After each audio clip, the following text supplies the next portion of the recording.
Талас облусунун Карагой айылы Совет малында өнүккөн айылдардын катарына кирген. Чакан айылдын өзүнүн балдар бакчасы бар.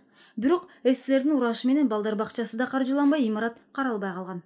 Бул эмне болгон өзү бурда? Садик. Бул жакта чоң группа, азыр балдар жанагындай эчтеке жок. Чоң группанын старший группа болуп чыгат. Эми балдар айла жок, буга машыгышат. 2014-жылдын жаз мезгилинде Карагой айылына иш сапары менен Жогорку Кеңештин депутаты Бакыт Төрөбаев келген. Жергиликтүү эл депутаттан балдар бакчасын ачууга көмөктөшүүнү суранышкан. 100 000 сом силер топто, 100 000 сом мен берейин. Жакшы да. Мындан жарым жыл өтпөй жергиликтүү элдин Өнүгүү Прогресс партиясынын салымы менен Карагойдо балдар бакчасы ачылды. Анда толугу менен оңдоо иштери өтүп, балдардын татыктуу тарбия алынышына толук шарттар түзүлдү. Бүгүнкү күндө бул бакча 50 орунга каралган. Жылуулугу да жок болчу. Жылуулукту биринчи койдук. Балдар бала бакча болгон жылуулугуна биринчи каракта жылуулукту орноттурдук. Анан ремонтуна баягы капитальный ремонт болбосо да баягы оңдоп түзөө иштерин биринчи иретте койдук. Андан соң Бакыт Төрөбаев жергиликтүү эл менен жолугушуп, аймактагы башка көйгөйлөрдү талкуулашты. Депутат балдар бакчасын ачууга болгон айыл элинин демилгесин колдоп, сөздөн ишке өтүш керектигин баса белгиледи. Жайында келип балдар бакчасын ушуну бүтүрөлүк, чогушун ачайлык деп ошол жерде да мен дагы айткам. Урматтуу туугандар, бизде принцип бар. Эгерде демилге көтөрүлүп, эгерде ушул демилгени сиздер өзүңөр колдосоңор, биз дагы жөн турбай ушул демилгени биз дагы колдойбуз. Бала бакчага кошкон салымыңыздарды угуп, мен өтө чын жүрөгүмөн сүйүндүм. Себеби кээрки жерлерде андай жок. Кээрки жерлерде саясатчы болобу, бизнесмен болобу, партия болобу келгенде мону жасап бер дейт. Мону жасап бер деп сора туура түшүнөм, мүмкүнчүлүк жок. Бирок сиздер баягы көк түкүрсө көл болот дегендей, сиздердин ушундай уюшуп, ушундай жакшы жумушту аткарганыңыздарга мен чоң ыраазычылыгымды билдиргим келет.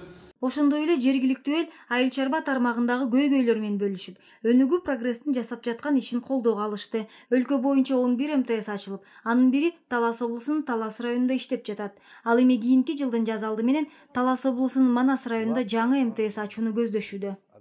11 МТС кылдык. Бирөөсү мына Кара Суу айылында Сүймөнкул мына иштеп келатат. Мына Сүймөнкул 3 трактор бердик дагы, комбайн алып бердик. Бул айыл иштеди, иштебеди мен билбейм. Сиздер иштедиби? Бирдиги болсо дагы. Эми андан ары да күчөткөнгө биз аракет жасайбыз. Өнүгүү Прогресс саясий партиясы абдан көптөгөн жардамдарды берип келатат. Ошол эле саламаттык сактоо тармагында, айыл чарба тармагында, спорт, туризм жагындагы калтырбастан ошол жагына жардам берип келатат. Мына жакында, Кудай буйруса, Талас областынын Манас районунда дагы ошол МТС ачылган турат. Мындан ары депутаттын иш сапары Талас шаарынын өзүнө уланды. Кыргыз улуттук ордо оюну уштурулуп, Байге фондун Өнүгүү Прогресс партиясы көтөрдү. Биздин эң негизги күч аракеттерибиз айылдарга, урматтуу туугандар. Биз мына Өнүгүү деген партияны түптөдүк. Өнүгүү деген партияны түптөп иш аракеттер жасап келатабыз. Кылымдарды кечирген байыркы кыргыз оюнун сактап калуунун маанилүүлүгүн Ордо Федерациясынын президенти Талайбек Айталиев белгилеп өттү. Ордо оюну бул байыркы оюн, хан оюн. Манас эпосунда дагы аябай жакшы чагылдырылган. Манас атабыз 40 жоросу менен жортууга баратып эс алган учурда дагы ошол ордону чийип ойношуп жүргөн убактары дагы баарын биз окуп билгенбиз. Ошол эле күнү Талас районунун Манас айылында көкбөрү боюнча турнирдин финалдык оюну болуп өттү. Баш аягы турнирге Талас районунан 11 команда катышты. Жеңүүчүлөргө сыйлыкты Жогорку Кеңештин депутаттары тапшырышты.